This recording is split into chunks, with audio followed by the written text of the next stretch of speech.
I would like to thank many of my clients before we get into the topic of today's video.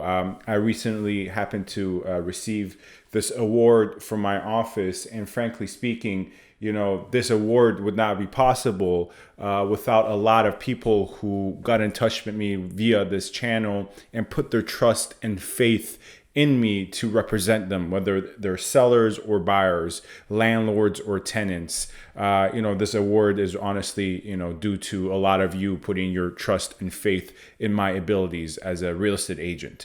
In today's video, prices keep falling across the GTA for freeholds and now condominiums as well.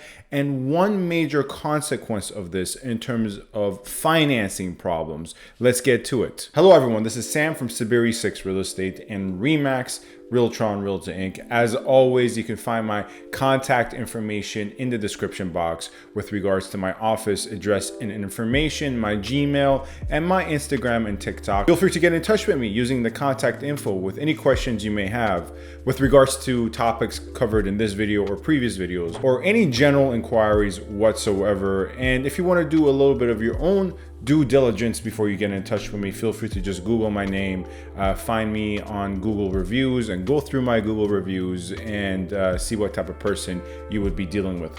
Anyways, enough of all that. Let's get to the point of today's video. And point of today's video and the topic we're going to discuss today is a continuation of the decline in average sold prices for freehold properties and properties overall within the city of Toronto and the greater Toronto area. Now, first, I'm going to establish the numbers of how 2022 started and where we are up to date, because now April is completed, so we have complete April sales data at our disposal to assess the numbers a little bit more up to date. And then I'm going to highlight one major consequence of this, which I have been seeing, whether it is hearing it from colleagues at my office or reading it on Reddit or hearing accounts from family and friends, which is buyers not being able to close on their purchases they potentially made in January, most likely February, some in early March. Now, why is that the case? Well, before we get into why some buyers are not able to close and why it's happening at a higher volume and we're all hearing about it, first let's establish where prices were around January, February, March, where a lot of these buyers made purchases. Here, when we take a look at the average sold price across all areas, across all property types, so the most general we can get, we see the average sold prices in January were around 1.242 across all areas, once again, across all property types. And things really kind of peaked for all property types around 1.344 in February of 2022. And then into March, things start to decline, of course, after the first initial rate hike, where prices across all property types in March, across all areas, fell down to 1.29. And now that April has been completed in full, April numbers are out, and we see the average sold price across all areas, across all property types,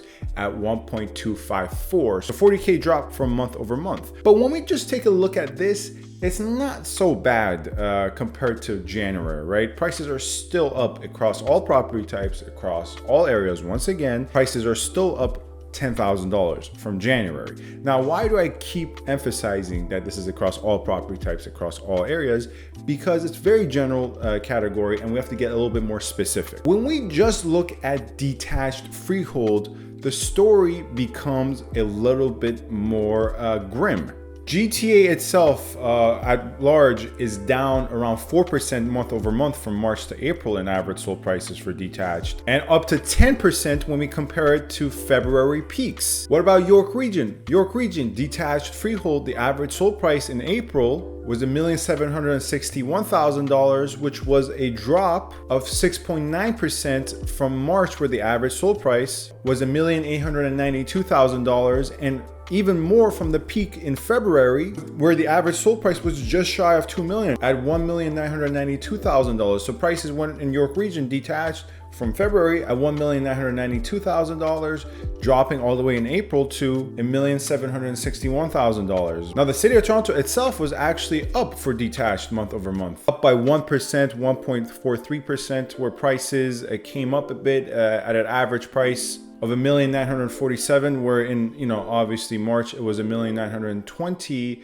But from the peaks of February, where the average sold price was at $2,073,000, it's down by 6%. Same thing applies to Toronto Central. Prices month over month from March to April are up by a factor of 2 to 3%, but compared to the peaks of February, down 4%. So I could keep going on and on. Durham is down 15% from the peaks of February. Peel is down close to 10% from the peaks of February. Either way we cut it, freehold detached prices are down from the peaks of February. Some are a little bit up from March to April.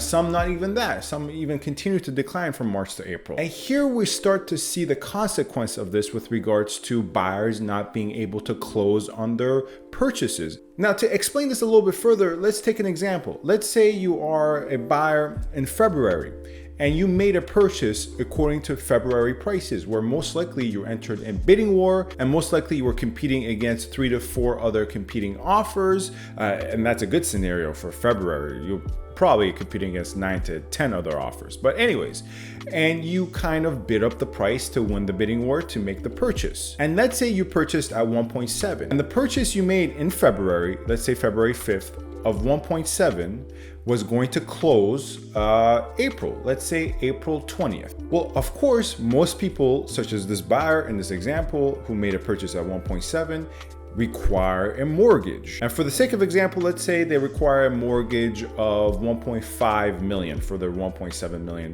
purchase. So a loan of 1.5 million. Well, the bank is not just going to lend the buyer money all blind, right? The bank is going to take a look at the asset the buyer has paid $1.7 million for to see if it's worth $1.7 million. If you make a $1.7 million purchase for a shed, CIBC, TD, RBC, BMO, they're not going to provide you a loan for $1.5 million for a shed. So of course they need to send an appraiser. The appraiser takes a look at the property and the appraiser deems if it is worth what you have paid. Now, in very hot markets, appraisals are not often issues because there's a sale at 1.7 one week, next week there's a sale at 1.8, and guess what? Now you bought it for cheap in comparison to the sale that came a week after. And that is what was happening in February. But now that the market has substantially softened for reasons I have discussed ad nauseum on this channel, go watch my previous videos as to why. But in short, interest rate increases, inventory increases, buyer fatigue, all these issues coalescing into a perfect wave that has caused the market, particularly for freeholds, particularly for freehold detached, to soften. Well, now that the bank is sending an appraisal, well, they're not going to consider the fact that you bought it at peak prices in February.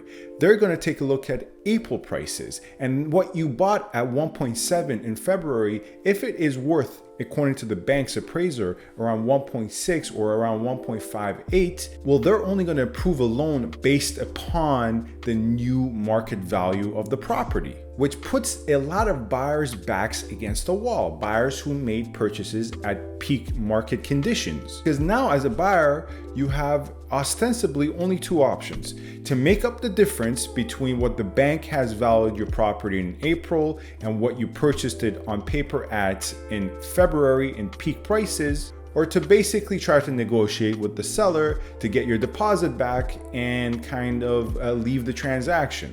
Well, that is easier said than done because a lot of times sellers can be complicated about it and keep the deposit, especially so close to closing in these scenarios. So the buyer pretty much faces a either or scenario where they either have to make up the difference to close on the transaction, to close on the property they purchased, or to basically lose out on the property and not be able to close. Now, I do not want to put across the image that this is happening at a very large level.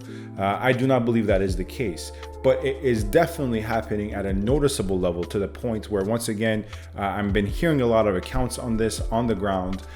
Thankfully, none of my buyers have been impacted by this by any means, but a lot of my colleagues have shared these accounts. Once again, on social media, you can read about these accounts, and frankly speaking, I'm not surprised whatsoever. This is one of the consequences of purchasing something at peak market conditions with long closing, and in this case, in the first half of 2022, it happened to be the case that after peak market conditions in February, where prices were quite high, the Bank of Canada obviously started to increase interest rates. And once again, I could talk about this at length, but in conjunction with the increase in inventory and buyer fatigue, well, it kind of led into a softening of the market. Anyways, let me know if you have any further questions with regards to topics discussed in this video.